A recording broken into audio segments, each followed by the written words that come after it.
pledge allegiance to the flag of the United States of America and to the republic for which it stands, one nation, under God, indivisible, with liberty and justice for all.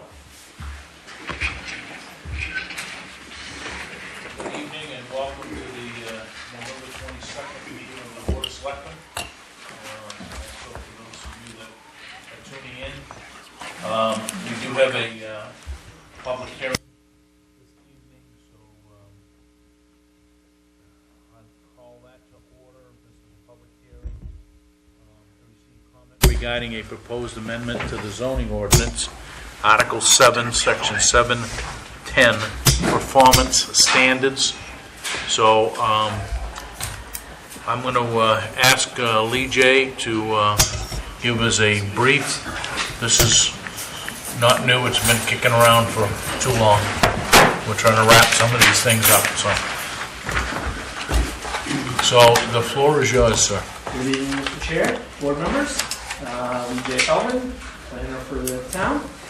Yep, I'm going to keep it very short. I believe at the last meeting we had some discussion. There was one minor change, I believe, that you wanted to the draft that you should have in front of you this evening. That change was made and sent right back to Gary the next day. So everything should be in order and ready for your ability to vote on this evening. Other than that, I'll wait and see if there's any questions that I need to answer of public or anybody else. Okay, Tim? I know we've gone back and forth on calling these standards or guidelines. I think they're called standards here. Bless you. The difference is that a guideline is something, for example, that we would give to a developer and say, here's what we'd like to see. But the planning board or no one else would be holden to require them to do it. A standard would be in the zoning ordinance and be a standard that must be complied with.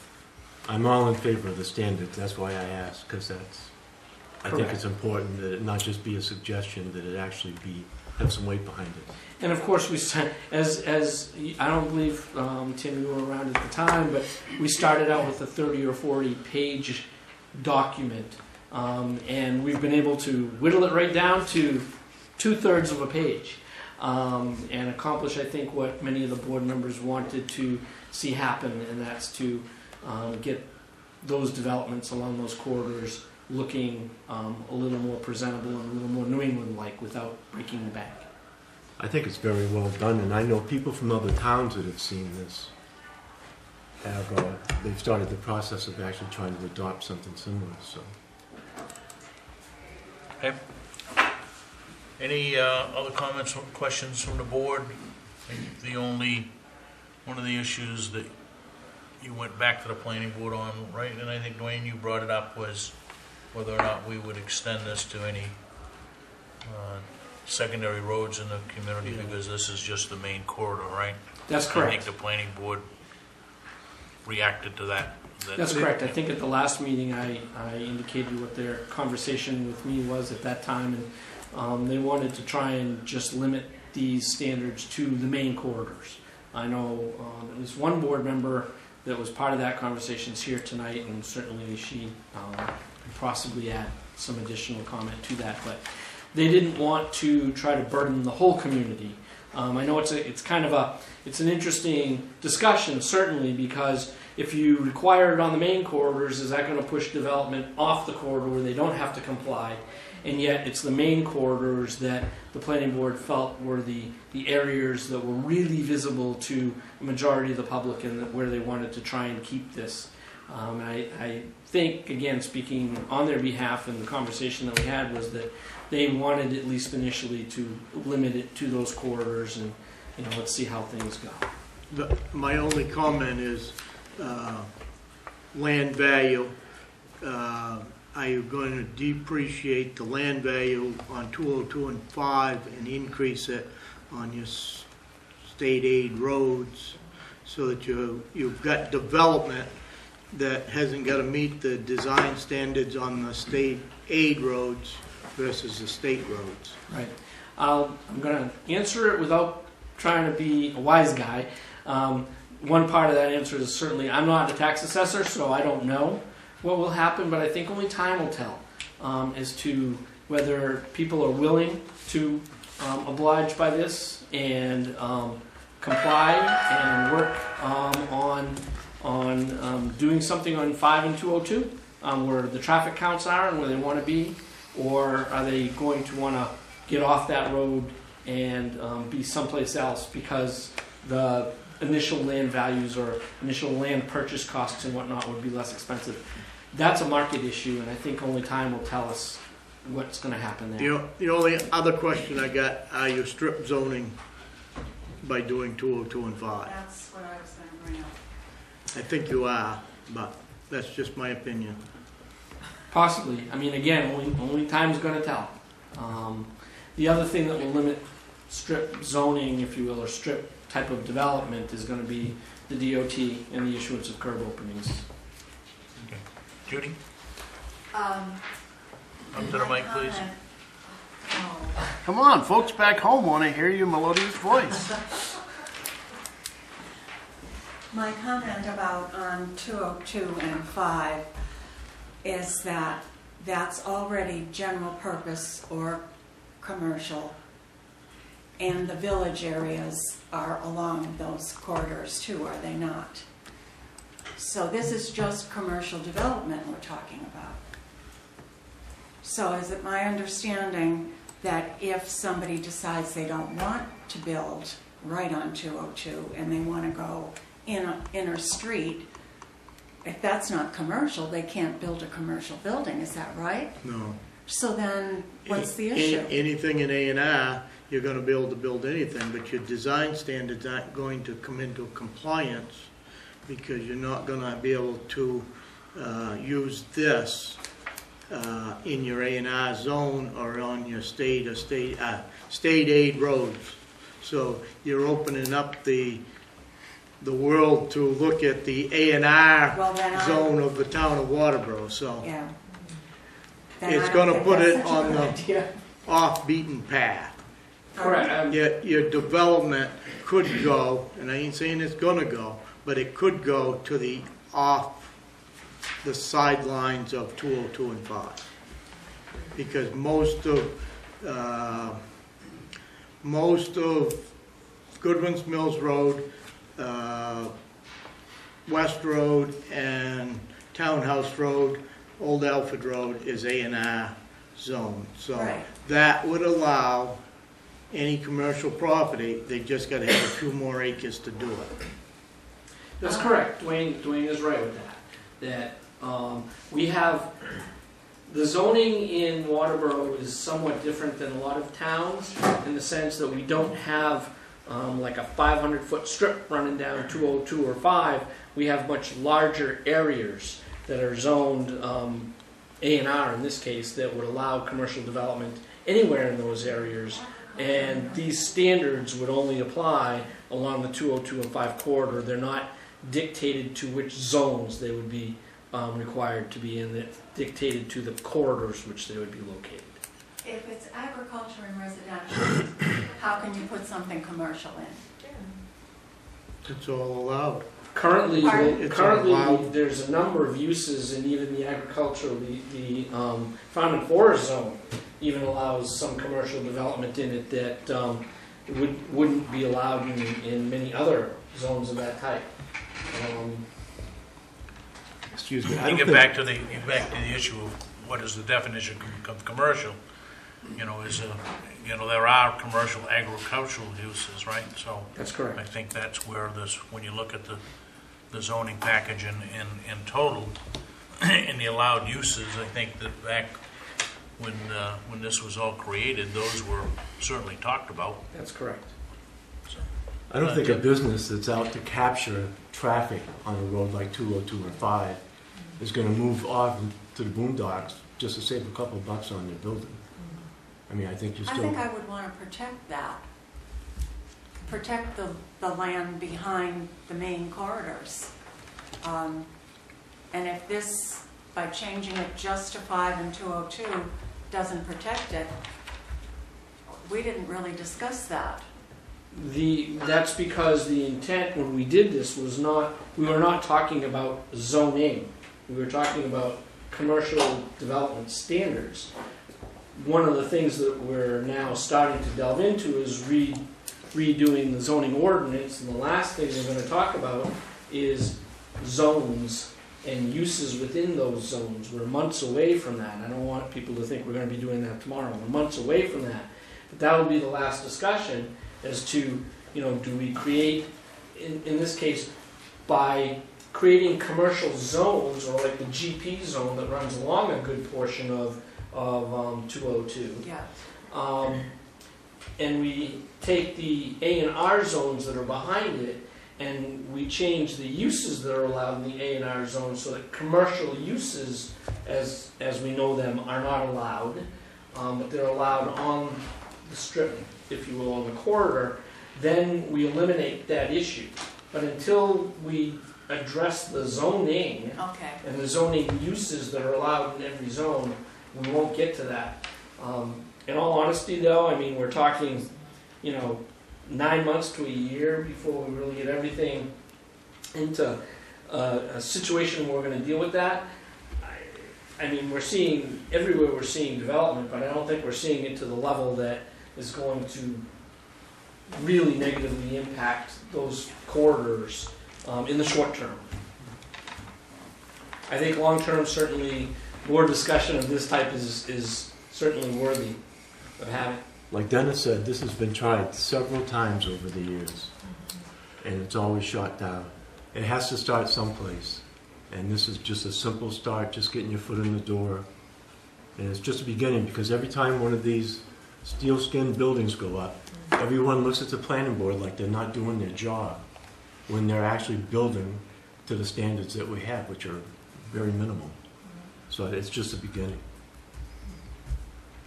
And, and I think that's part of any part of this zoning ordinance or any proposal.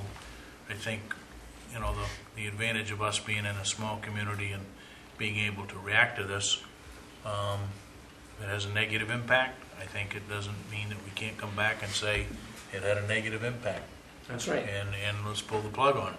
Or maybe Change we are seeing people move, down off of those main corridors, and you might want to look at this encompassing zoning zones rather than routes. Correct. So, I mean, one thing you folks, I hope, have learned over the time that I've been here, I'm certainly not wedded to this because I wrote it or worked on it.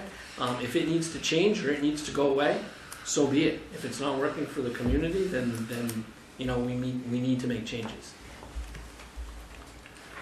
anything else? So who's going to monitor this? Is it going to be the CEO or is it going to be the planning board? I think it'll be a combination. Glenn, in the CEO role, in some cases is certainly the first person that's going to see this type of thing going on. By the same token, if we start to see some sort of trend occurring at the planning board level, then, at least as long as I'm here with you folks, I'm going to be taking note of that and saying, maybe we need to take another look at this. So I think it's a combination of planning board issues as well as any straight building permits that the CEO may be able to issue, if you will, without going to the planning board. The only time that the planning board would see it, though, is if it was required a site plan. Correct. Right. Correct. And which would mean that we're larger than something that somebody's updating a home on. Right. What is a home today on 202 in South Waterboro, and they're going to turn it into an attorney's office, right? Correct. So, I mean, currently, then you get into, okay, a home is a home, and I think that's typically what certainly we've seen in other communities where professional offices have occupied what used to be homes, right? I don't see this coming into interference with that. So this is almost to a point where maybe it should be, and again, I don't want to put brakes on this because I think we've gone certainly further, far enough so that we at least know what we've got here. But maybe it should be associated when somebody has to go through site plan review, then these kick in. But It says that. Oh, it Yes, does, it's okay. under applicability, that's where I have my pen. Under the applicability piece, it says, these Okay, design I'm standards sorry. apply to all new commercial buildings, structures in the town of Waterboro with properties that have frontage on access of 2 and 2 and 5, and which require Okay, site plan approval. I didn't finish the last sentence of the, That's okay. okay, you're right. I'll forget what I just said. Anything else, comments? Any other comments from the ladies in the back? Anything from the, anybody? Anything from the board? That's it. I'm going to call this meeting to close then. I would request, since we are going to lose a member here next bit, to move old business, item B, discuss possible vote on Article 7, Section 7.10, performance standards and amendment, up to a line item just under this public hearing. So if I could get a motion from the board to do that, we'll vote on this. So moved, Mr. Chairman. Okay, it's been moved. Seconded. Any discussion on moving it up? All those in favor? Motion carries 4-0. What's your pleasure? I make a motion to approve as presented. Okay, The it's been new moved ordinance to, for Waterboro zoning design standard. been moved to approve. Do I have a second? I'll second that. Been seconded, moved and seconded. Discussion. Sensing no discussion. All those in favor of approving this? Opposed? Motion carries 3-1. Okay, that's behind us. And all I would say is, as we go forward, and from the planning board and the CEO or any feedback, if we start to see Absolutely. a lot of pullback and hesitancies on that, then I think that, we probably ought to have that discussion. Absolutely. Last thing we want to do is to throw another roadblock into somebody trying to develop business in the town. Most definitely. Okay? I want a bunch of those metal buildings popping up all over the place. You can certainly have a metal building, it's just a matter of what the facade is, right? Yeah, Okay, a little more aesthetic. announcements. Any announcements from the board? Do want to just take a minute and remember the Gray family who lost certainly somebody in a tragic accident on the turnpike this week, and Earl grew up in town and is went to school here and whatnot, and also the little boy that he was transporting. So unfortunately, we see some of these tragic accidents today on the turnpike, but it doesn't seem like there's a day that goes by that there's not something happening on the turnpike, and it all kind of goes back to the way people are driving these days, I guess. Anyway, thoughts and prayers with the Gray family. Additions and deletions to the agenda. We need to do anything? No, I don't think so, not now that you've done that. Good night, thank you. Thank you. Appointment, we do have, He's not here, so why don't we do Hey, have, Mr. Harriman? okay, we'll move Harriman's to here. James Harriman, item B, discuss vote on a consent agreement. Waiting for our auditor, but we'll jump ahead. That's something that we can do here. So, we get a non-conforming building by the looks of it, or a non-conforming garage, is it? Yep, It's in the wrong place. wrong place at the wrong time.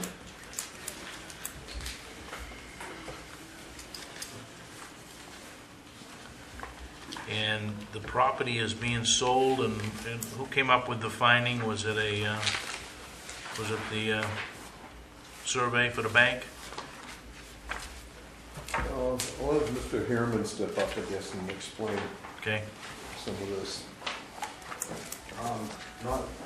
It's not through the bank. I just had the survey because I'm getting ready to sell the place, and okay, so I had the land surveyed, and ended up that I didn't meet the setbacks, the 35-foot setbacks. I've owned the property 15 years, and 15 years ago I flagged it myself, my dad, handheld compass. We walked it and we flagged it, and I worked off of that, and come to find out just a month ago, after being there 15 years, That's the issue, if you see it on the, So let me ask you something, because I've been on this board probably too long, most people would say, but I seem to remember this lot that had to have some jogs put in the line because of property violations, and it might have been my lot. That lot line that flows to, I guess, the west of your lot, the one that you're in violation of. I'm not sure of anything, I didn't hear anything about that. Well, the lot line is crooked. And I thought that was They because... stepped out and stepped back in. Right, somebody, and rather than having a consent decree, and it might have been the other lot, which is denoted on this drawing as 16, I'm not sure. Where are we, up by Danny Lasky's? At West No, Road, beyond that. beyond, yep. Just beyond Waterman Drive, same side of the road. Oh, okay, yep. I got the lots here from the town. The only jog I see is where we was gonna offer the neighbor a swap of property to make my setback work. So this isn't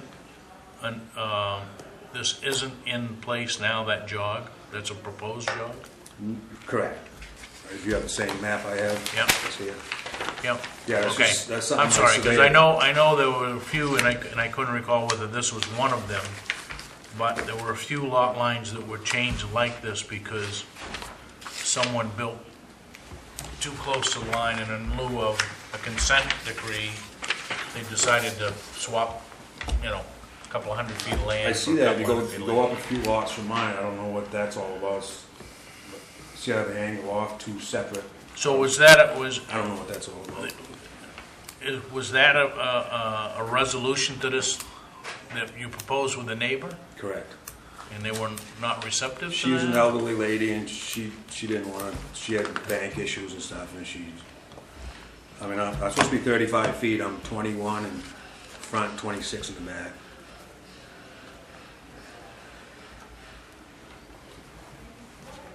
So where does this plan come from? My It's survey. just something you had? My survey, yeah. So I own the lot next door, and I'm getting ready to sell this and build another one, so I had him kind of flag it out for me. And when doing that, he shot it off at an angle, and I always thought it was more square with the road until he flagged it, and that's when we realized this. Originally on my building permit, you can see I drew it up myself years ago. I had 50 feet plus or minus. I thought I had 50 feet. I can still see the old flags in the woods. But with that shooting at such an angle now, I'm in violation of the setback. So this is something that Buckler, is it, did, what, a year or so ago? It looks like the date on it is 9/22/15. Correct. Okay.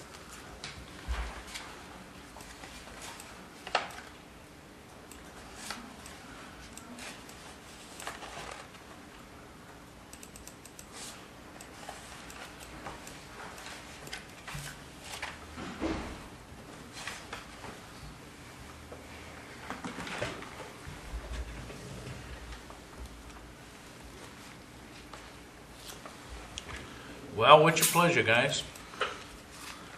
The one that's in contention, labeled number 17 on this map. Right. And that jog that's shown there is non-existent, I think, from, Yeah. Correct. So this would appear that the driveway is on the other property as well. That turnaround is by about 10 feet of gravel I put in. but that's something that you gotta make peace with your neighbor on. That's going to be removed. We're not getting, Correct. we're not That's getting gonna be involved in that. removed. Yeah, that's part of the document. That section will be removed. So there's no easement involved here. All we can address is whether or not if the building's too close, he's got two options. Take the building down, or get a consent order. Good question. Sorry, I was out of the room, maybe you answered this. Are you the abutter to this lot? Excuse me? Do you own the lot next to this one? on the uphill side, not the lot that I'm encroaching. 18 but not 16. So these encroachments are on somebody other than Mr. Harriman? Correct. Yes. I also in 18, 17, Did we 18. make notice to those folks? To the butters, Yeah. my office did not.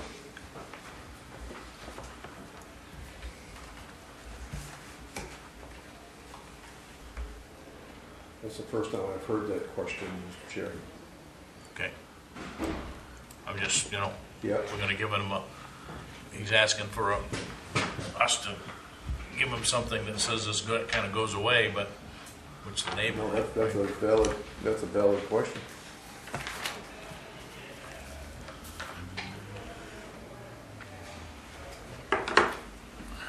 Absent the abutter not being notified, knowing nothing about this and having the opportunity to speak, I'm reluctant to give approval for the thing, but how is this holding up the sale?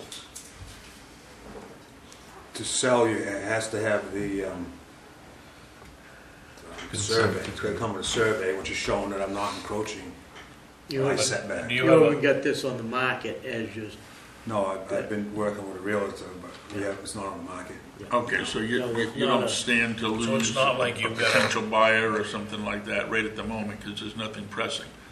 No. Okay, all right. So I Except think my there's- realtor, he wants to get it going. So there's sufficient time for us to make the proper notifications. At least notify. Yeah. Notify the neighbor. right. And that we're gonna have a discussion here. I don't have a problem with setting that precedent, but that request hasn't been made in the 2 years I've been here. Well, And that's, like I said, I don't have a problem with it, but Yep. if we do it now, then we should be planning to do it from here on in. Well, if, you know, most of them are typical of, they're either Mhm. to a road or a front setback. I think those have been generally what we've seen, right?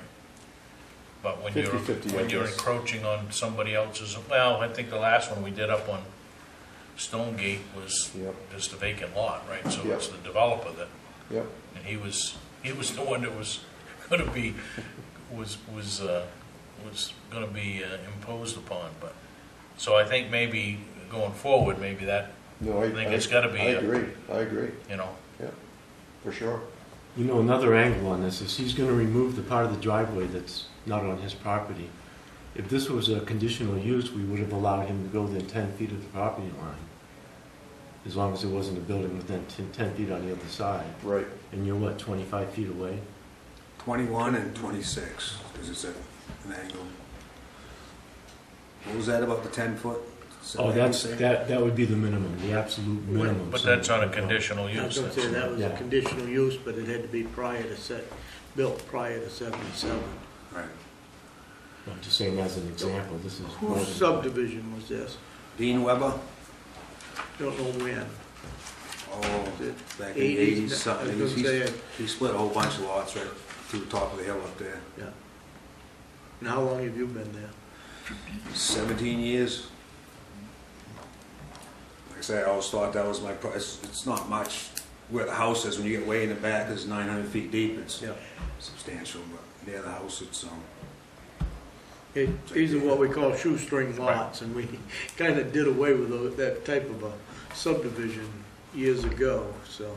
yeah. I knew it had to been back in the 80s to, So you're proposing, Gordon, that we table this until we can at least notify the neighbor, or, I mean, we don't have to have a public hearing. The public hearing would be that we're gonna discuss it at a open selectmen's meeting to grant this or not grant it, so. If they don't show up, they don't show up, but right now they don't know. or request a letter from the. Right, right. I mean, Yeah, I just think the question of fair play. if the lady is elderly and doesn't want to get out after dark or something like that, Like I said, I went over and talked to her about Yeah. a possible swap, and she Yeah. didn't want to deal with it. So the other issue was just my turnaround is yeah, we plan on pulling that Yeah. gravel off. if we had some type of a letter from her that, something, just So she knows. she knows and has a voice in this decision that's going to affect her. What is her name? Donna Doloff, Can you- D-A-W-A, D-A-W-A. What map is this?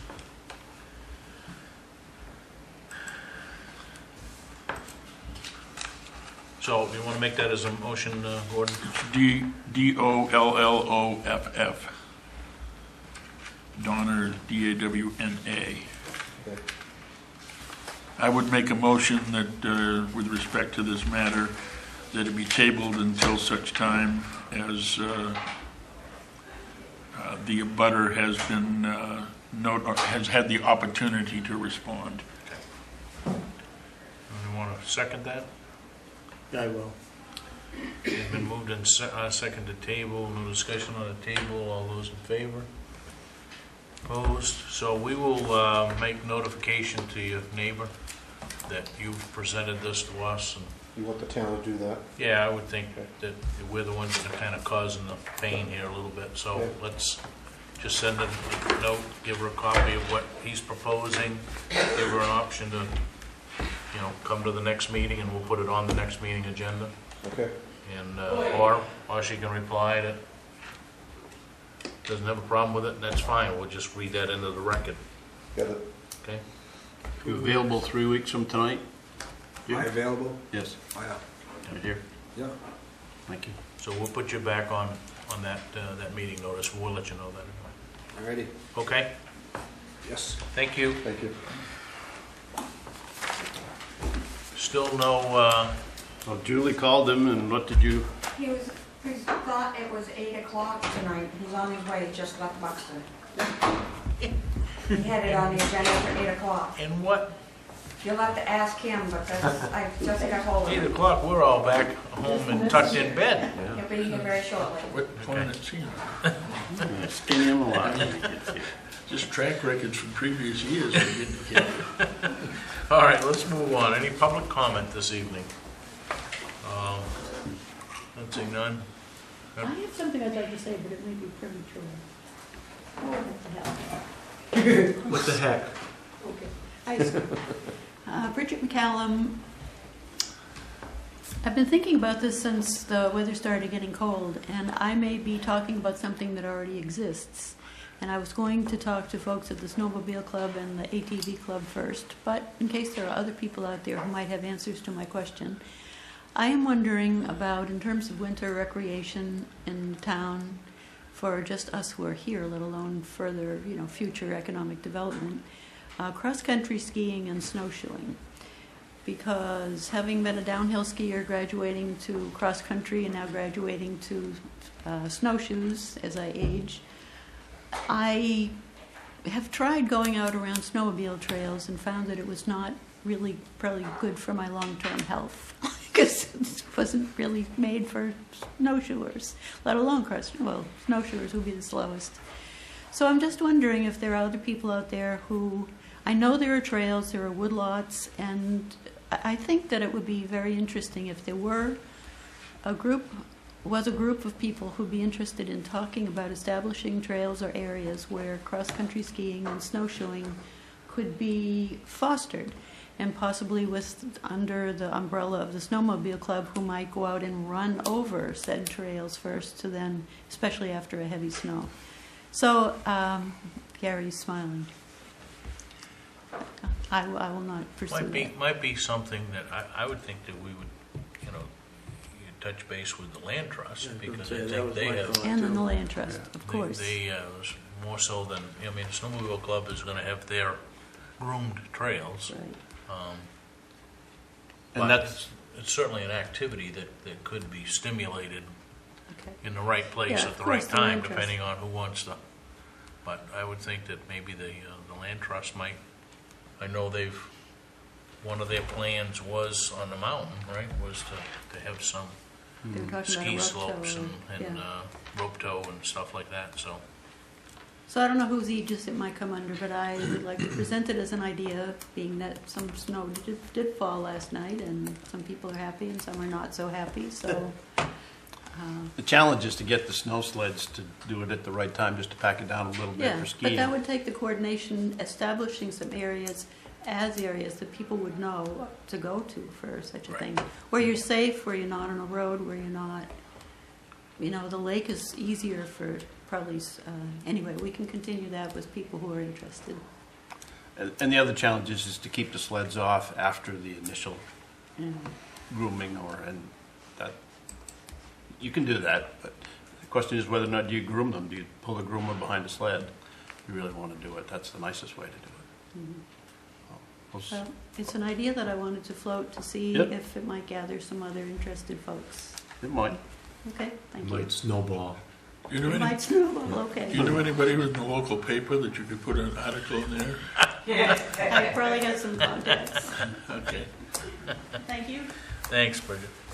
Anyone else? All right, we'll move on here to reports of staff initiatives. Any selectmen's reports? Only that, well, I guess you didn't ask, but. Go ahead. Jump right in. I'm looking at you. So. Yeah, you're looking at the side that's usually ignored, I guess. Yeah, just to say that there didn't seem to be a very large turnout at our open house at the salt and sand shed, this weekend, but there were a few people that did show up, and I think we're fairly impressed by what they saw. And there may be something, forthcoming in the paper, I don't know. I know that information was provided, about some of the visitors and some photographs and stuff, but we certainly had plenty of coffee and munchkins, but I'm sure that there was a lot left over, at the end. I didn't stay for the whole thing. I would defer, I guess, to the other selectmen that did participate in this and the town administrator who was down there. But there didn't seem to be a steady flow of people flocking in there to see, everything. And it's an impressive building. It really is. And, it'll house, an awful lot of sand, and in the long run will save us an awful lot of money. We've capped those pools down there so that DEP is pleased with us, and it's stopped the the sediment of that salt into the land down there from the any type of rain and moisture, and so that will certainly save us some money, and we can buy we have the opportunity to buy salt in the off season when the price is lower, because we have an adequate place to store it. And I think all those little things over the next few years are going to be the payback, for that building. Anything else, Gordon? No. Dwayne? Flipping good, we went down, most of us went down to the ribbon cutting, we didn't have a ribbon, but other than that, we went down to the grand opening of the Flipping Good, Saturday afternoon. Tim? Yes, I was at a meeting, the last, what's now called the 10-town meeting.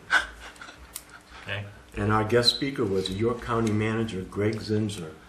And I've always wondered where our county taxes go and what these folks are up to. And apparently, in response to all the overdose deaths, these people have been working on a detox rehab center located near York County Jail.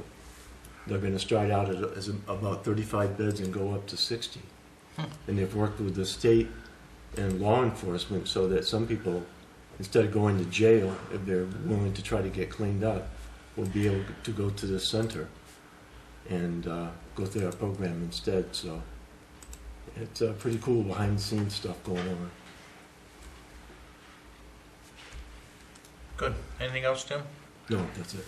I don't have anything other than that we did have a fairly, but I guess we reported that the last meeting. We did have a pretty successful day at the referendum table at town at the annual vote. So, and I think I was the last one to turn my petition. So that those numbers will start to get cranked through so that we know whether or not the next step is available to us. So, Gary?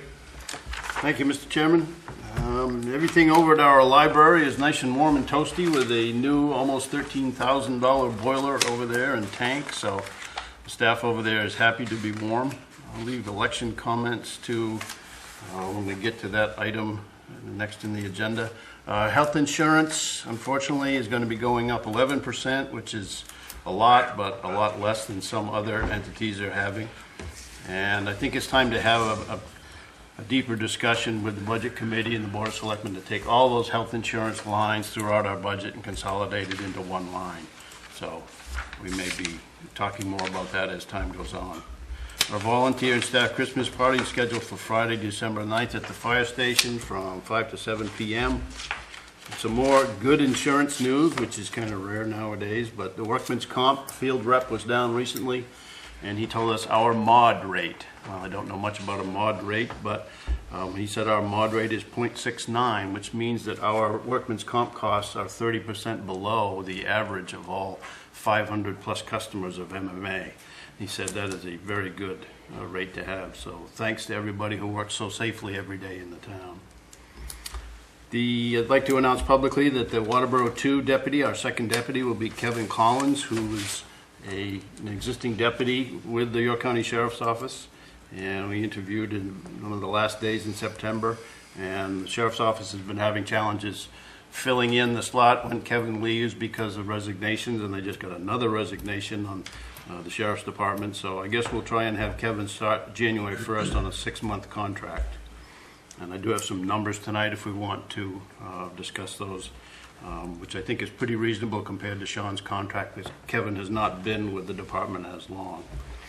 Some great news on a food drive. The Waterboro Fire Department participated in a food drive at Hannaford on Saturday. They got well over $1,000 worth of food collected for our food pantry. I think it went all next door here. Thanks to all that participated there. And to follow up on what Dennis said, the Selectmen and 1 or 2 other volunteers collected 991 signatures at the polls on November 8th to have a question at the June the June election on whether or not we would replace town meeting with referendum voting. These signatures will be verified. We need to have at least 15% of the registered voters in town, which is about a little under 800 signatures, so we should have plenty. And because we registered 500 people at the polls on November 8th, we have to get all those people into the database before we can verify the signatures. So that's in process also. And that's it from me. Thank you. Okay. Any questions, comments? Discuss and vote to approve state games of chance licenses for Massabesic Lions, Beano, and sealed tickets. This is a renewal, isn't it? Pardon? This is a renewal. Yes, renewal. So this is their annual We've renewal. had no complaints or anything going on. As far as I can tell, we're no problems. So. I'll move that we approve it. I'll second it. Any discussion? All those in favor? Opposed? Motion carries. We gotta keep something in that building. Okay, election wrap-up discussions and next steps for the Central Fire Station concerns. Talked a little bit with Gary to put this kind of on the thing. We don't have to spend a lot of time this evening, but I think given that the people spoke, we need to really sit back and look at what issues have to be resolved down there and how are we going to resolve them, even if it's on a temporary measure. And I think can we set a workshop for maybe the 1st of January after the I think that's probably the best bet. I mean, we can. I've got a couple thoughts, but. Well, I mean, I think we all kind of kicked around some things about bringing in a mod for things, or I had some chats with Gary about one of the concerns is the decon area. They're portable decon units that you could pull in there quickly and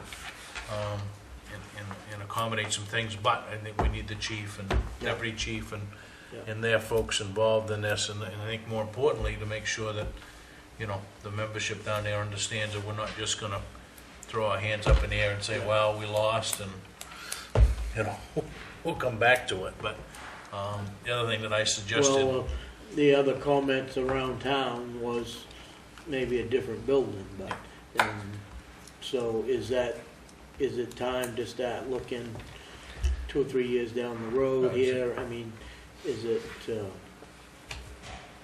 an option, I guess? is it time to say Yeah. we're gonna do something in the north end and have it occupied 24/7? And, I mean, some of that adds to the numbers, but the other thing that we discussed a little bit with Gary is bringing the Public Safety Committee in on what's going on. I know that they worked on the deputy issue, but public safety is public safety, so it might be an opportunity for a few more eyes and opinions and recommendations to come aboard this. Other than that, I'm not sure that, unless anybody wants to raise any other issues with the vote. Well, just one thing. Nobody's crying here at the table tonight with the outcome or anything like that, but I think we should look at a few options, but I think one thing to consider would be Doug's idea of using that building for a community center and building new. Not to rule anything out, but just to look at different options. I've had a couple contractors out around town that's made some serious comments on what could be done to the building to make it somewhat correct, but so let's set something up for January. We don't have to set the date now, but probably pencil something in for, even if we have it a separate night in January. We meet the 10th and the 24th, so we could probably meet the 17th, the 31st or something, and bring the folks from the department in, and maybe the Public Safety Committee as well, and just look at, you know, here are the issues that were called out and that we were going to take care of and go from there. Gary? I wrote down a few things tonight. I don't think we're going to get too deeply into this, but I guess to start out, I envisioned this was a vote that was not now from the voters rather than not needed in terms of an answer from them. We spent a lot of money over the last year and a half, over $1 million, 700,000 salt shed, 115 for a load of backhoe, actually under 150 for a dump truck we're about to pick up. Roof here for $68,000, and there's a lot of folks on fixed income, and you need to be very cognizant of that. But at the end of FY 17 and 18, we will have retired over $112,000 in present debt service. So that's something to think about going forward. We're going to have some on the school that's going to be coming in to buffer that, but that's the status of not all that much this next year, but 17, 18, $112,000 between now and then. You go down through the list, decon area is number one in my book, and a variety of other priorities here, but I did crunch some numbers because of what Tim said and what Doug and others have suggested about repurposing the fire station for rec. If you take the footprint of what was proposed for an addition in the existing facility, and you use $250 a square foot for building a brand new fire station, that's $3.7 million. A lot of money. You would also have somewhere between $500,000 and $2 million in renovation costs for repurposing the existing fire station for a basketball court and other things that recreation and a community center could be. So it's a great idea. We have to win the lottery. It's expensive, and it could be done. So I just thought I'd throw that out as food for thought. Yeah, maybe, you know, and again, I think we just need to dig out some of that, you know, some of the study that was done with Neil Courtney and whatnot, and looking at the future needs here within the community. And I think we should talk with our neighbors. And yep, tee it all up and see when we need to go with it. So, But regardless of what the building is used for, we've got to contend with the issues with that roof and with the septic system, because we don't want to just move the fire department out and then move other people into a potential You get the septic system issues, you get the roof issue, you know, the building should have water no matter what it is, you know, and there should be a proposal with the water district to close that gap for the town water, and maybe some of that stuff works with, you know, the water district has had some initial meetings with us about municipal property for another town, or storage unit and whatnot, so I think we could work together and finish that up fairly reasonable, so.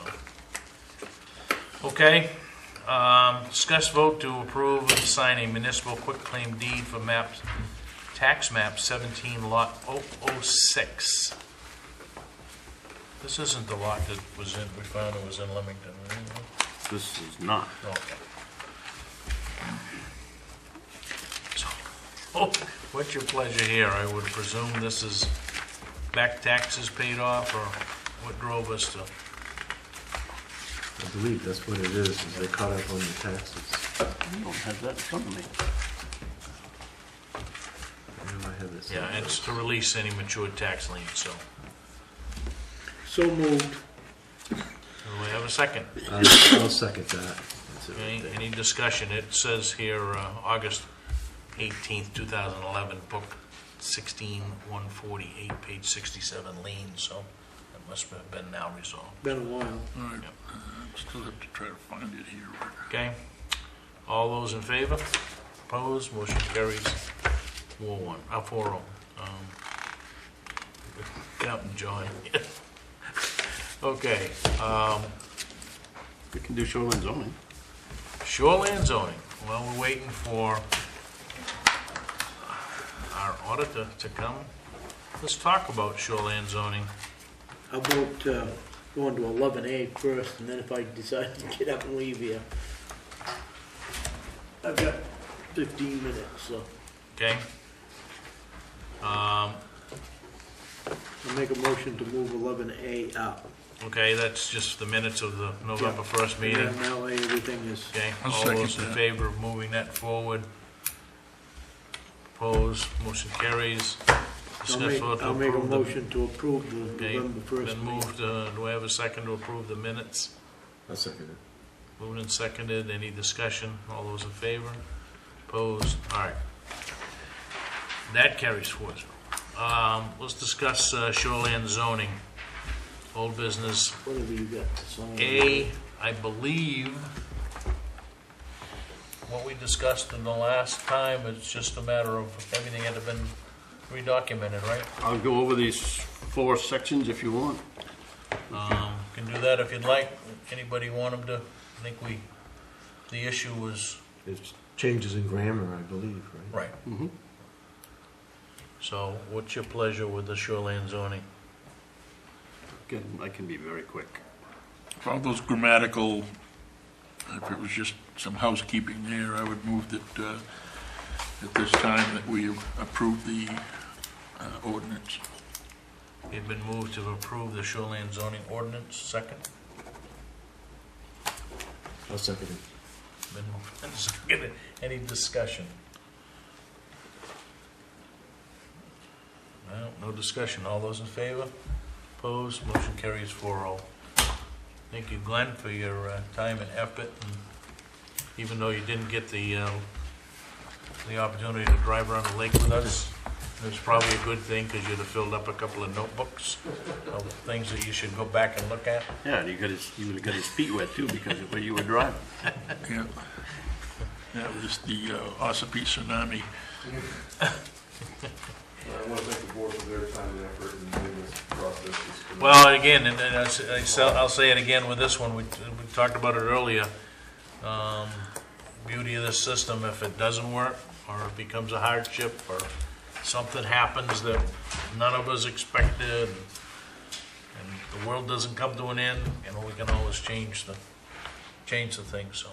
We'll have a couple extra parts on this that will come in a later meeting. That Gary will talk to you about when Okay. time is appropriate, get a map to approve. Whatever happened to the map was that part of it that showed the change in the two, I mean, most of the changes were, you couldn't discern the difference between the colors, was it? was that part of this whole, Well, oh, wetlands, that was, Yeah. I guess that was wetlands. Yeah, we still have to officially adopt the shoreline map. Right. That mapped even the vernal pools in that one, didn't it? Yeah, that was, That was an extensive wetlands, right? wetlands Yeah. study. Yeah, the map hasn't changed much. We pulled some forested wetlands because DEP doesn't require them to be on the map anymore. But the lake doesn't change, it's still the lake. Right. Okay, pending decisions, comprehensive task plan list, we really need to kind of, maybe, first of the year, get rocking and rolling again with just having those meetings so that we're keeping that in front of everybody. I know Lee J has got a whole list in front of the planning board, and then they seem to be working through that list. Week's action list. Contact the Harriman abutter. Right. We'll do that. The other thing, and Glenn is now left, but we probably ought to he ought to put that on his list of things when we do have another consent come forward, that did we involve the abutter? Yep. At times we haven't, I think, in the Yeah, past. we've been inconsistent, so if you Yeah. put it as a standard of, Yeah. standard procedure, then we'll resolve that. Discussion of agenda items for next go. I have three, Yep. Chairman. Only one. One is the board needs to approve the shoreline zoning map, the general zoning map, and ordinance reference changes per the shoreline zoning changes, just the simple reference numbers. It's three separate things there. Yeah, and the issue with the map is that there's a map all over the place that shows the zoning on it, and it says approval pending. Yes. So, since what, 2011 or something like that? Too long for both of them. So we need to put that to bed. Yeah. Good. One, have we established an inspection schedule for municipal property so that we don't run into the same situation down as we did with the library with that boiler? Well, I think that'll probably come to fruition when the public works position goes full-time, and that can be done. But I think there's some questions about the servicing down there that we might have paid for and didn't get good service in terms of what was done to And that if boiler. we'd have been doing our periodic inspections, we would have discovered that earlier so that we could have contracted with another service, or got them to do the work that they were paid to do. Right. I think that's more the point. The person questionable as to whether the work was being done. We weren't told that that boiler was in this condition. No, but if we had an inspection procedure, we would have known beforehand. Well, we don't inspect boilers, and we have to hire somebody to do that. I mean, The that- condition that was in, I don't think it would take a certified inspector. I mean, just opening the door and looking in, you could tell that something was dramatically wrong down there. Yeah. So, I just think we ought to have some type of maintenance schedule in place. Sherry, did you say we had a public hearing on that night, or we've got a candidate for the committee, right? Okay, yeah, we've got a couple of poverty abatements that are gonna we'll have to do some executive sessions. So the candidate, why don't we, what's the committee that he was looking for? ZBA? Okay. The other item is, I think we ought to put on the agenda to have some type of, or begin the discussion on some type of moratorium for marijuana clubs, and so that gives us an opportunity to get a handle on that, because I know that they're going to be doing the recount, and they said that would probably take a while, and then the state has got to develop standards that'll take a while, but I think that we need to follow suit with other communities and establish the moratorium, because the more the surrounding towns have moratoriums, the more people are going to be looking here if we don't have one. And, you know, try to establish, not that I'm opposed to business in the community, I just think that it ought to be, you know, regulated, the clubs. Let's put it on and the, so forth. put it on the agenda for discussion, and I know that, is it Cumberland, we've already done something, There's several towns. City of Portland did it last night, which is interesting because they're the only community that allows Lots of things. public smoking of marijuana, but they don't want to sell it in the community, so just strange. But anyway, I think you're right. I think there's going to be some reaction of where it gets and how it gets done and whatnot. So we'll see how that. Couple Yes, points sir. to follow up with Gordon there. The reason I didn't push this before, like some communities, because as you're aware, it takes from 6 to 9 months to develop the regulations and all that. Some of these communities, their moratorium is going to be come and gone before the regs are even out. So I don't think there's a great rush to do that, because you're looking at a 6-month You window. can only do 6 months, right? And I think you can grab another 6 after that, maybe.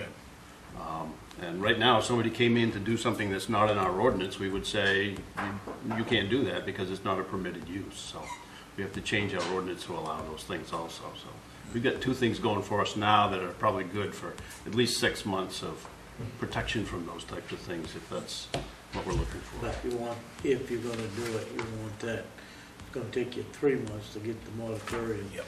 started, so you wanna have that so that you can Yeah, put if that you, into if effect. you want something with any meat to the language, then you're gonna have, it's gonna take a Because while. If you if just they know wanna, you're working on it, then somebody's gonna come in and be ahead of you. Oh, I'm not saying we shouldn't talk about it. I think that's a Yeah. fine thing. all right.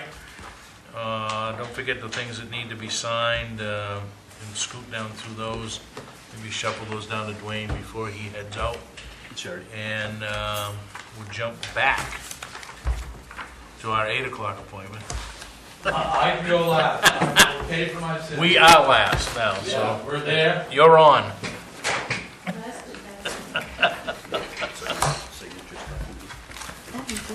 Gentlemen, I apologize.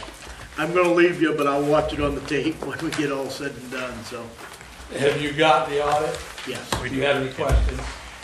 No.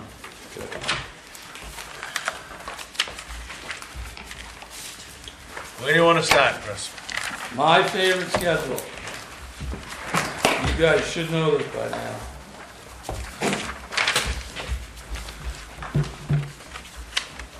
Page 45 for some of the new ones.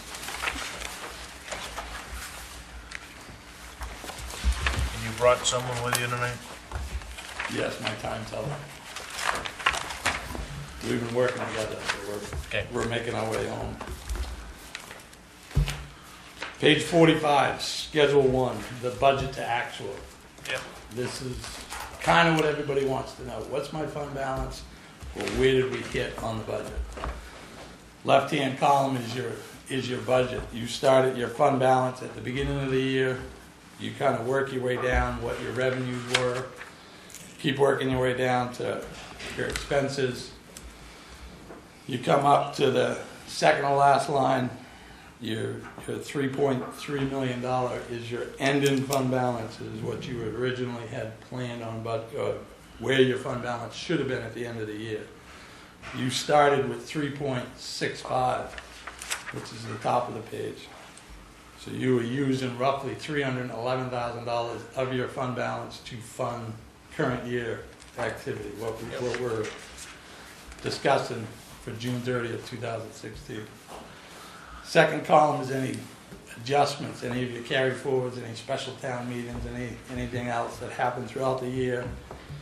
Your third column is the actual amounts that did happen. Again, at the top, you started with a $3.6 million fund balance, collected those revenues, spent those expenses. At the end of the year, you were at $4.212 million in your fund balance.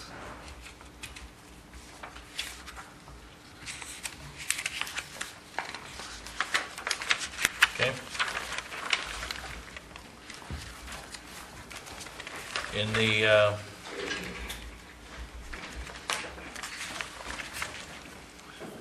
the variance is the difference between the two?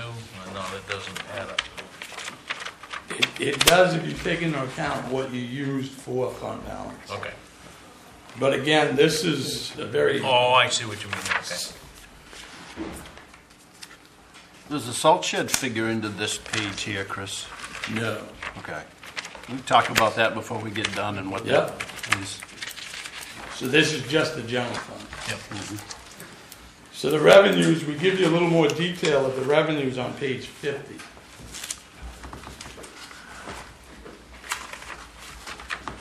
And again, we kind of do the same layout. Here's your original budget, any budget adjustments, final budget, actual. And so those budgeted revenues, $13 million, you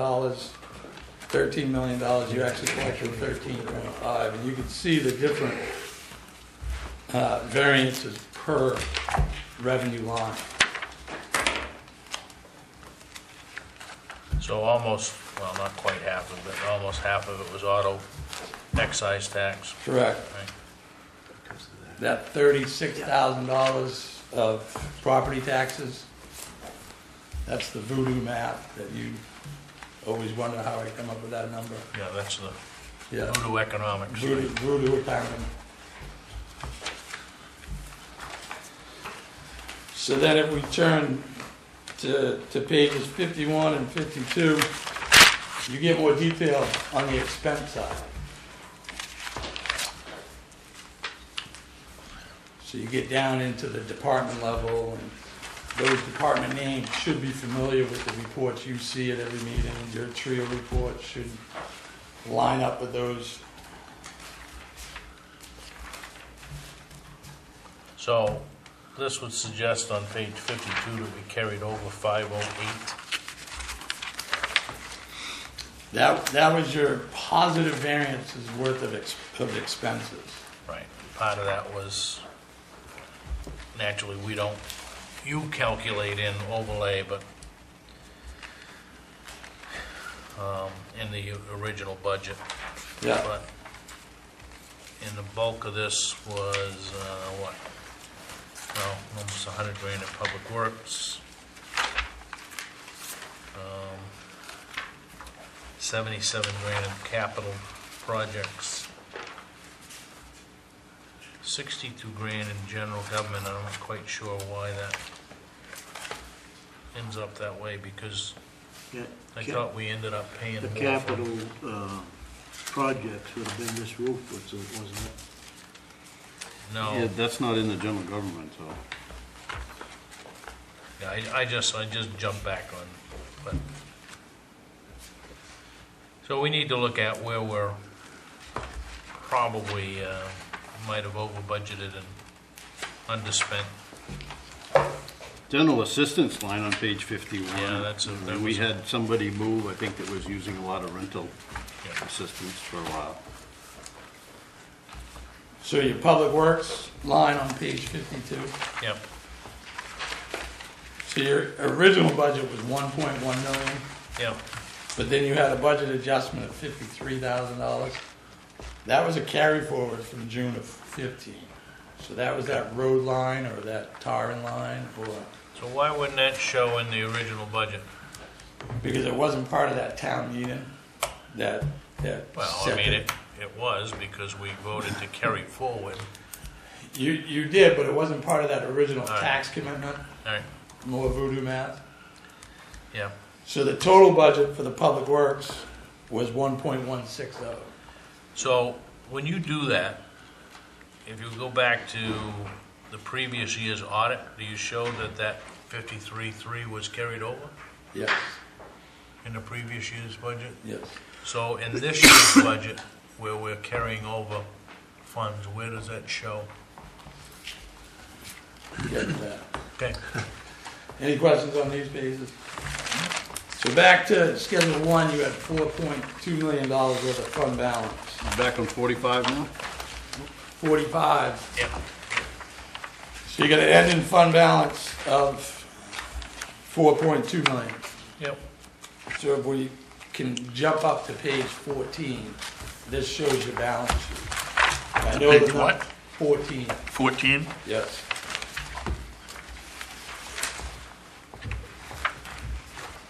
And that left-hand column is the general fund.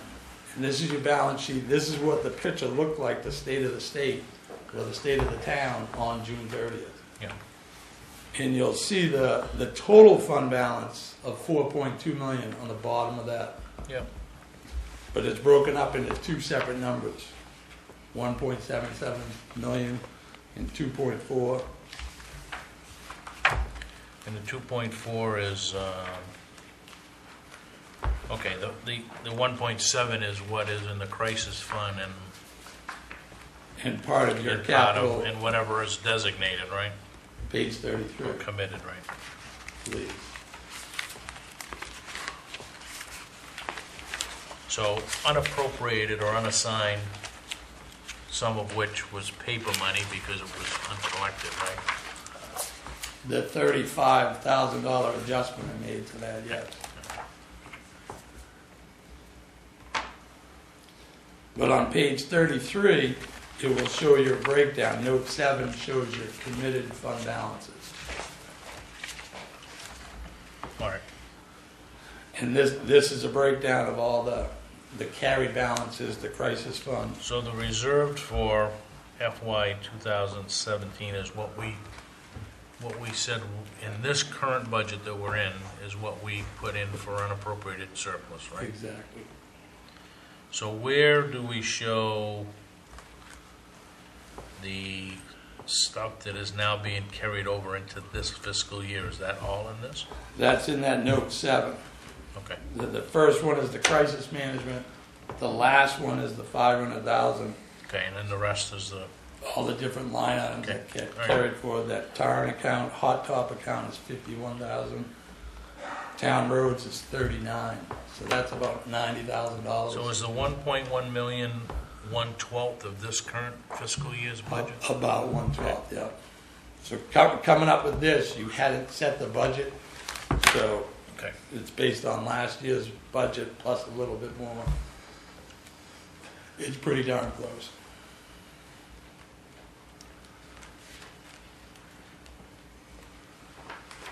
So that's fund balance that's committed, right? The 1.7, yes. So you have 2.4 of uncommitted, unassigned, what used to be called undesignated, Yep. surplus, all those old names that everybody wants to know what it is.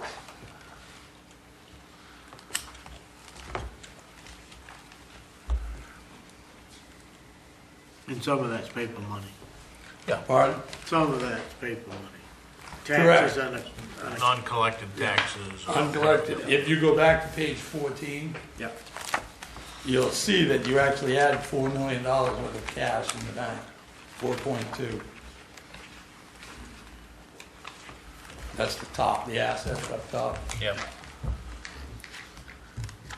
$500,000 worth of taxes, $250,000 worth of liens. There's your paper money.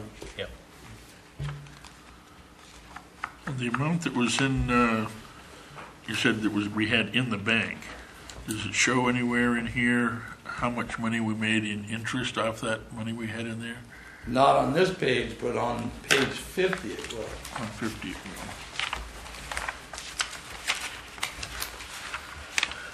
Yeah, under revenues, right? Exactly. So about 4th or 5th up from the bottom, you'll Yep. see an interest. Interest income. Yeah.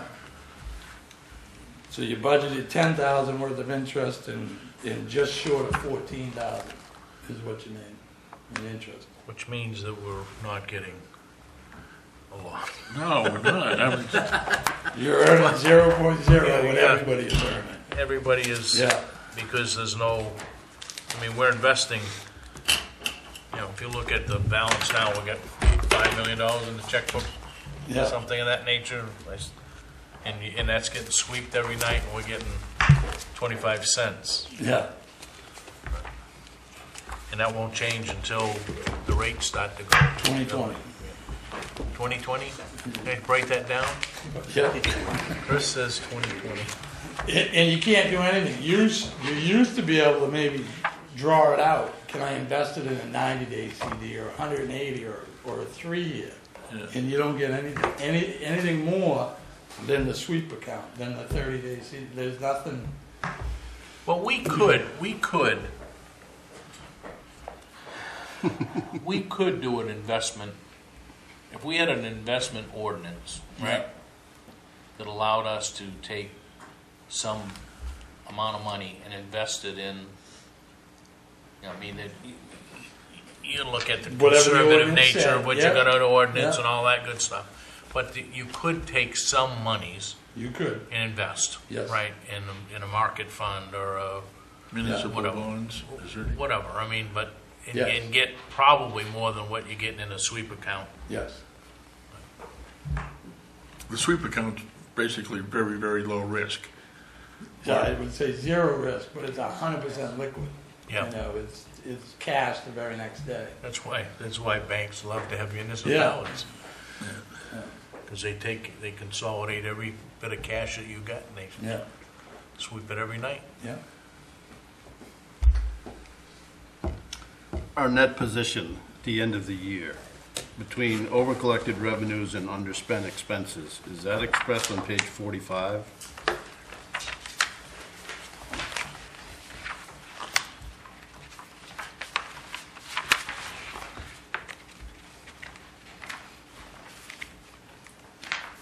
Yeah, it is 4.2 million, right?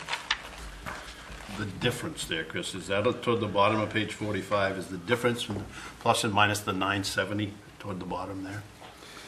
You got to take the 461 of revenues that was over collected Yep. and add the 508 that was under for the. And For so the- that's 970, but some of that 970 got carried forward into this FY's budget, which you Correct. showed. Correct. So some of that is committed already. Correct. So we grew that by the difference, right? The fund Yeah. balance grew by the difference of that. You guys are asking better questions. Yeah. So on page Position. on page 9, Glad you know where you're going with these things.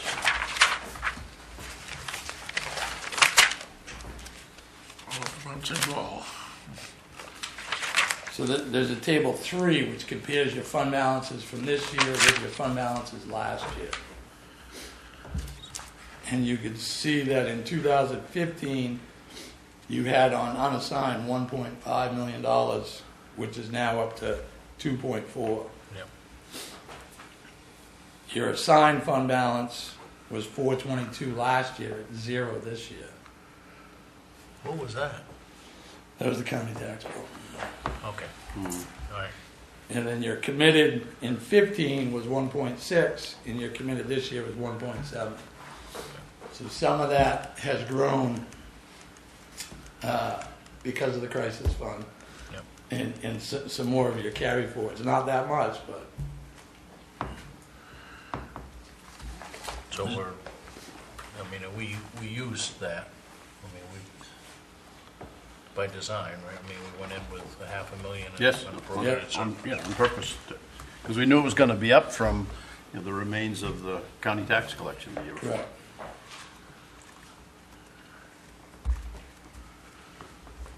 So anything significant that you found that were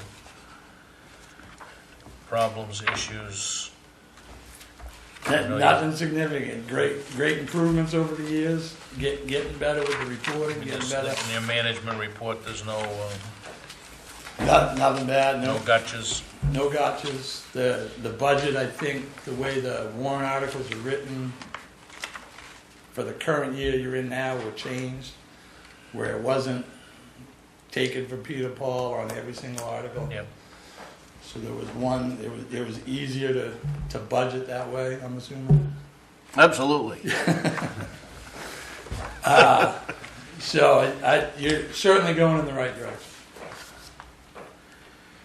Yeah, now it's a matter of, we can't raise taxes and continue to raise fund balance. It just doesn't make So now you're on the maintenance Makes sense. portion of the journey and start having these conversations. What do we do?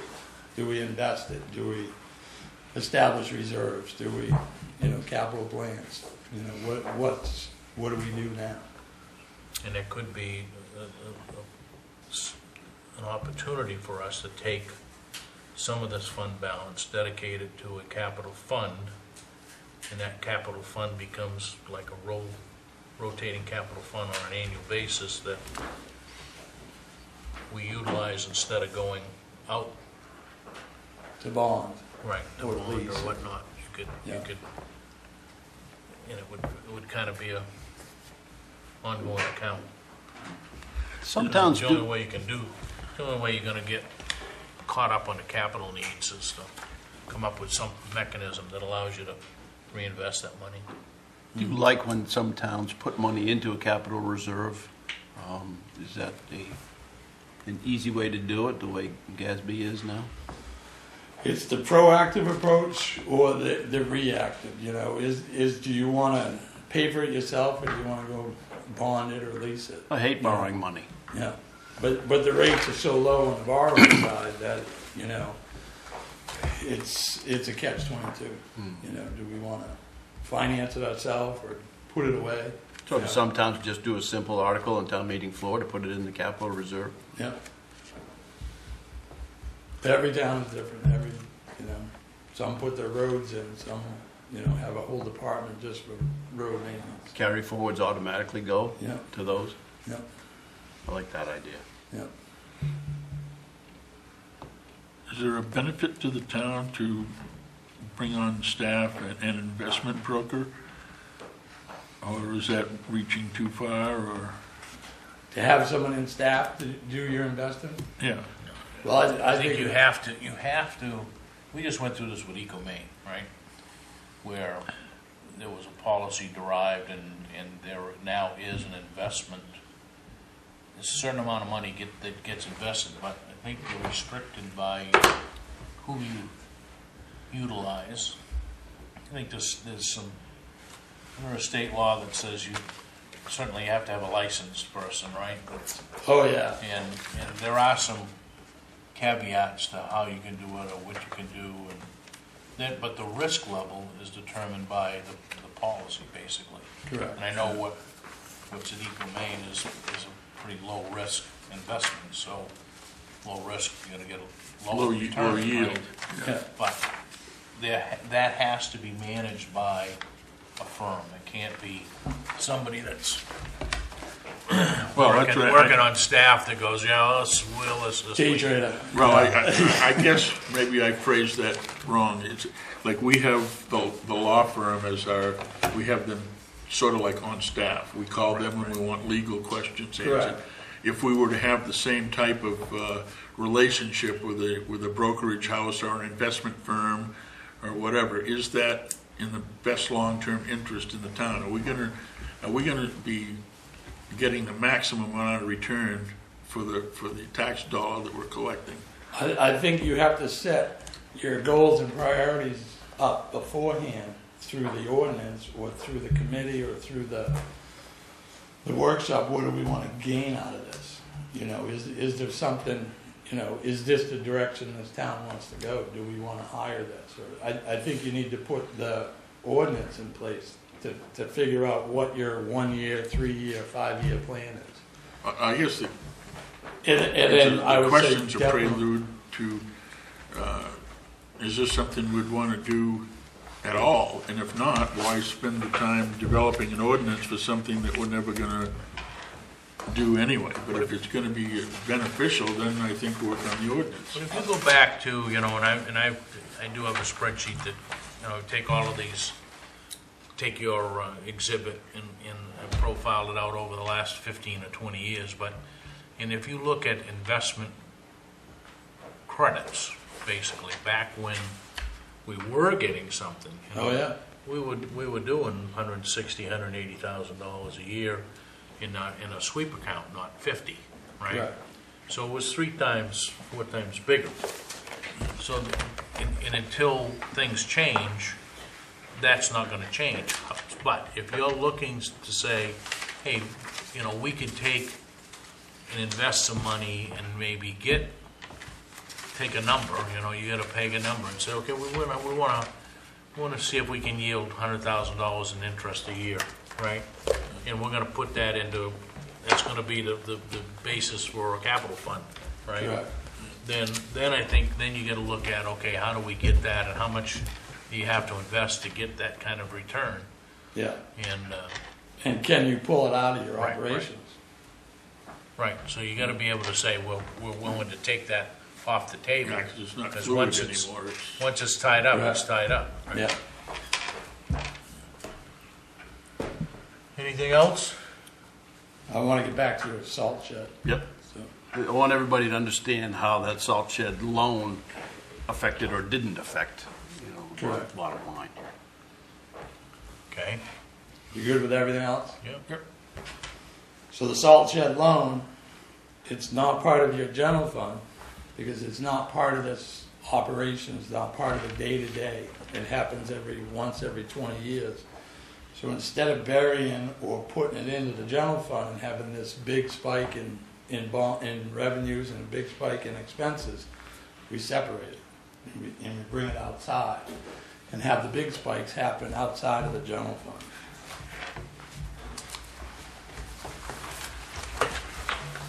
So now we get into the back schedules.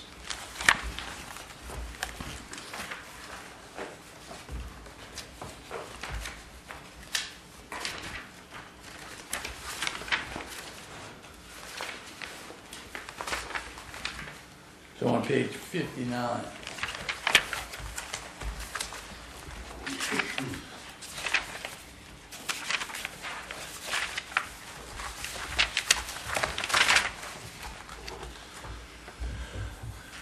So these are your special revenues. These names should kind of sound familiar with the town. These little pockets of money or projects or.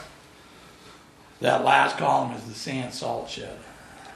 And to jump down to the bottom of the second line, your fund balance on July 1st for the sand salt shed was 0. There wasn't a balance last June. And so if I read my way up, you had $700,000 worth of money coming in, which was bond proceeds. So I've recorded that entire bond. You're on the hook for that bond as of June 30th. You hadn't drawn it all down. But you had spent $308,000 for that salt shed as of June 30th. And so now if we're just talking about the salt shed, this pocket of money, that fund balance is $391,000.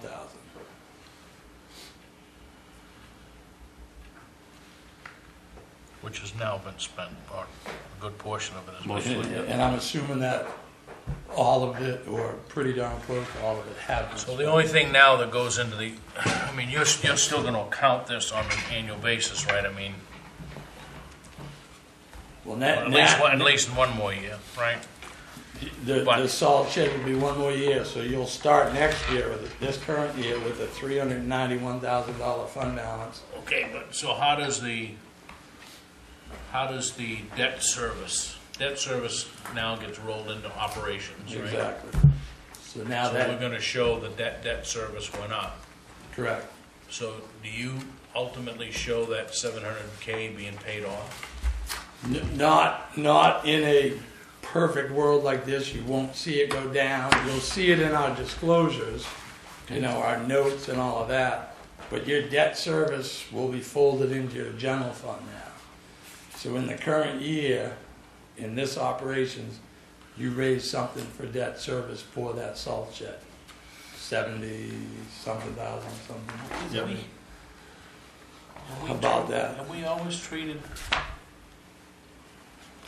like the ambulance?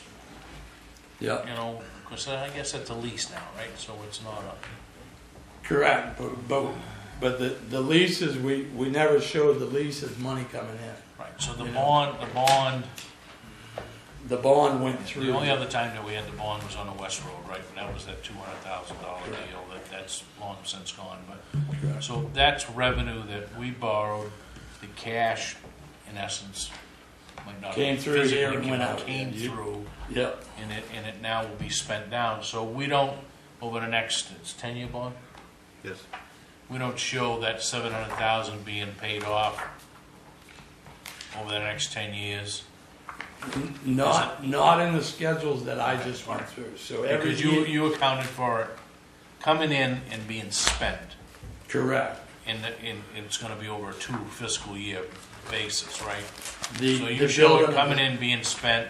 The debt service, however, will then be it's- a 10-year ongoing operation of that debt department. So every time that we decide to consider another bond, this report that you come up with, Julie and Gary, says this is our debt, Yeah. right? That all comes out of that. That says how much the municipality's indebted, right? Correct. Page 31 is the debt schedule. This is where that note or where that disclosure comes from.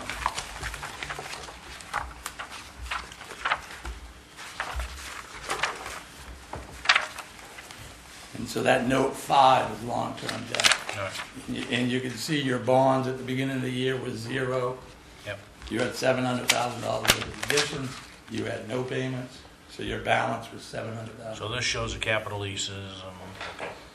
So your capital leases at the beginning of the year were $385. You made $137,000 worth of principal payments, and at the end of the year, $247 was outstanding.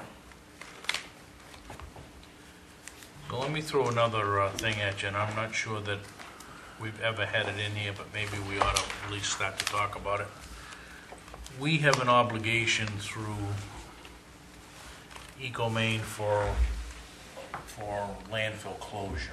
Mm-hmm. Our obligation is, I don't know, probably up to $600,000-700,000 at this point, because it's all predicated on volume and everything else. I think the ecomaine Corporation has got a $32 million nut that they're looking at, Correct. that they're saying. Do we show what our obligation is to that in here? I don't know if we show the obligation, but there is a note that you have and let me burn through all this pension stuff. But there's always so on page 42, note 15 is the joint venture. It starts from 42.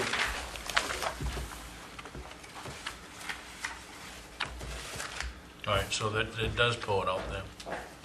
So it does. Okay. So that may never get spent until the year 2030, I think they're looking at now, or 32 or something like that, but when they physically have to close and reclaim the landfill, but that would be our portion, right? Well, this is your contingent portion if ecomaine doesn't do their job. Yep. And so you would be responsible for that if and only ecomaine doesn't follow through with their landfill. Right. So there's a The reason I say that is that,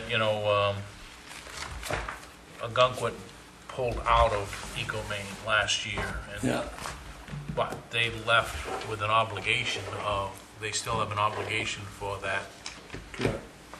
Now theirs won't grow any bigger because they're not putting anything else They're not into part it. of the agreement. Right, yeah. but they still, when they left, that has to be pegged on the books as a Correct. liability, potential liability. Okay. Note 16, Chris, on page 43. I just want to bring out a change in staffing and an understanding that I had with the new Public Works Director. And we should change this, actually, I didn't catch that. It should say Public Works Director, not Road Commissioner. But No. Mr. Benton, the new Public Works Director, is not going to be renting us dump truck because he sold his dump truck. And he and I have an understanding that he's not going to be renting his excavator and other such equipment to the town, while he's working there. So the numbers in this note like this are going to go way, way down to almost nothing Yeah. in the next year. So, What was this? page 43, note 16, it just says how much Doug was a town employee. Yeah. And then, obviously, his equipment is paid the same hourly rate as anyone else, but it's bringing out just how much money was done with the company. Yep. Okay. Any other questions anybody got? Yes, one question remains for me anyway. In a sense, this was kind of confusing because we went back and forth from page to note to table to whatever. For the average taxpayer out there, can you encapsulate this to say what is our financial health right now, in terms of how this board and the town administrator is managing the town's money? I certainly can. It's a big report. There's a lot of information in here. I think the trick to understanding it and reading it is to start in the back and work your way forward. There's a lot smaller numbers in the back, and there are a lot more common names. And in the back, we kind of break everything down, and we're kind of flying over the town at 500 feet. And then we kind of combine things and bring them up to 5,000 feet. And so that we lose that personal, touch with the salt shed, to the rescue building, to this and that. And by the time you get to the front, you're flying over the town and you're looking at it at 30,000 feet. And there's these massive numbers that, can't break out, what is what and where's that salt shed within this. So the detail is in the back. And any of the readers, I would say to start in the back if they want to follow the numbers up to the front. And the page 45, I think was that note, the Schedule 1. That's the one to really look at to see how well the budget was done and how well following the budget. Because if the budgeting is done well and they're following the budget, then the plan for the year was followed through. And did you miss here? Did you aim small? Did you miss small? And so I think the average reader would be more concerned with the operation of the town's general fund on this Schedule 1 and the revenues and expenses in the next 5 or 6 pages to see which departments were within budget, what revenue lines were under budget, under collected. I think that one is to follow with where everything is. What's our overall report card? Do we get like a B or a C or an A or? As far as the health of the town? Yeah. I think the health of the town, you get an A. MMA suggests 60 days. They're leaning on that 2-month budget. What's your budget for 2 months? And you have... In fund balance, you mean? The fund balance. Where's your fund balance? Should be, and it's not your total fund balance, because the crisis fund you can't use to pay for emergencies or to pay for a roof repair or pay for this. Where is that? So you've got that.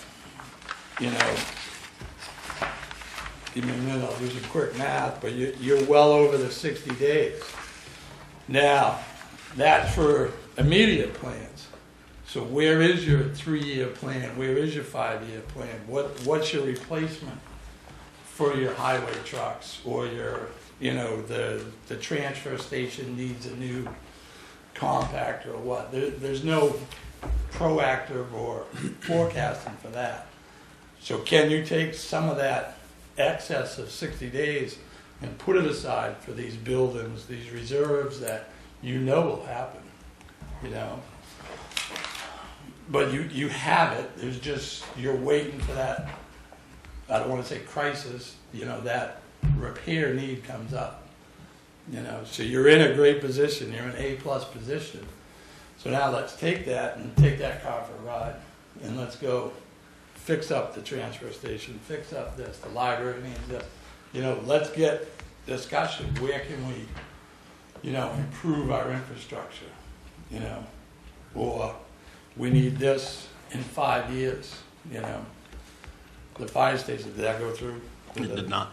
It did not. No. So having those conversations, you're in a great position now, so. And if you're in midstream and mid-year, and we need to do that, something really big breaks, and we need six figures right off. Yeah.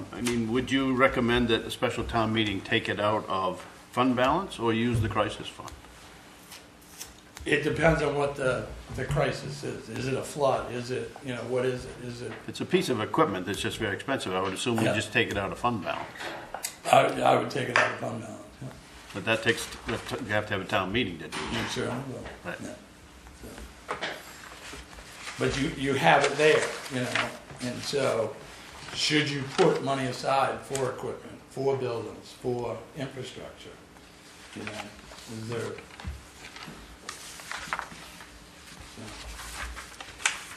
But you're in a good position to have that conversation. Some towns can't have that conversation. They're running from year to year, check to check. Don't have. It's a good problem to have, but it's a problem. Now you got to make decisions. What should we do with investments? Reserves. Should we carve out the crisis and try to get that crisis fund to be self-funded? Because that crisis fund grows every year. That's 1/12 of your budget every year. So even if you did everything right, that crisis fund has to go up. Because your budget will go up. The school's going up. The county probably is going up. So all of that stuff going up means your crisis, your 1/12, is going up. So even if you nailed everything, you still have to sock money away. You're still okay with that being not in a separate fund? Totally. We get a Because little- the 0% you're earning. We get a little bit of pushback from some of the folks that were on that original charter commission, that Yeah. the intent was that it would be held in a separate account, but in this day and age, I just don't see why you would have a separate bank account and roll 1.7 million. I don't. And to pull that out and to. You still need to have it liquid, so it's not like you could suck it away in a multi-year investment. In case you needed it, you wouldn't want to be paying a penalty. Correct. Yeah, if the folks wanted to see that in a separate fund, then okay, why, probably should have been written into the charter that that crisis fund would be invested. It's pretty close to saying that, but Well, invested Well, in a it's in there. It's part of that sweep yeah, but account. it's not in a non-interest bearing account. It's in an Correct. interest bearing account, but they could have said that we could take 1/12 of that budget and invest it in a higher revenue bearing account, knowing full well that if an emergency came, that we would be able to pull that money. And because they talked to, once you pull that money out, the Board of Selectmen have to come up with a plan to put the money back in. In 5 right? years. Right. You got 5 So- years. I mean, I understand that that's the crisis fund, but that's, Yep. and that's a month, right? So, 1/12, right? So Correct. MMA talks about double that, Yep. and I think we're in a pretty good stead to say that we are. Correct. Okay. Anything else? Did that help? Yeah, Did good, that- yeah. All right, Chris, thank you. Apologies again. No problem. Sorry. next time when we book you for September, we're not going to tell you not to come, because then we know you go away for a couple of months to foreign countries to Vermont's not foreign. Foreign countries. Vermont. Yeah, okay. All right. Thank you. Thank you. I think we've covered everything else. David, you're going to run the credits. So I would entertain a motion to adjourn. Make a motion to adjourn. I'll second Moved, that. seconded. All those in favor? Opposed? that. Motion carries.